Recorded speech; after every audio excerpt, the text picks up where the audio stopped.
On the west side of Malchus Island, on the boulders beneath a breeding colony of rare bank cormorant, I watch one of the birds here pulling bits of dried seaweed and sticks out of the rock crevices, looking for nesting material.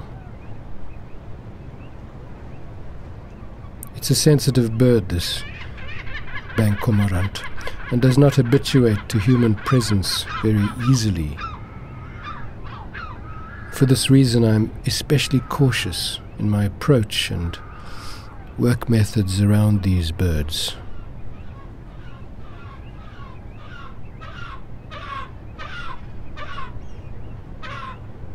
There are 2 large fledglings on this nest, both extremely insistent at coercing food out of the gullets of the recently returned adult.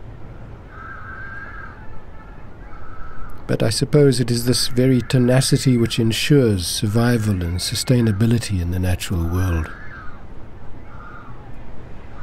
This constant effort to maintain, to feed, to nurture and protect, sometimes at the expense of the individual, but always inadvertently for the benefit of the greater whole.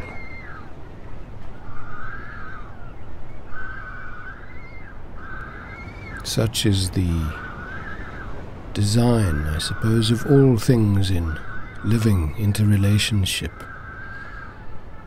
There is so much that we do not fully comprehend, and so it is all the more vital that we respect and protect until we do.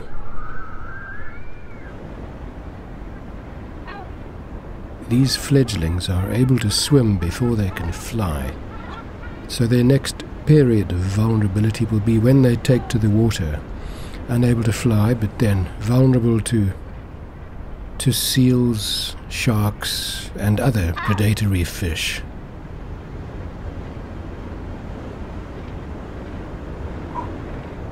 I leave the birds as I find them, perched on the barren surface of these boulders on the edge of an island surrounded by the Atlantic Ocean.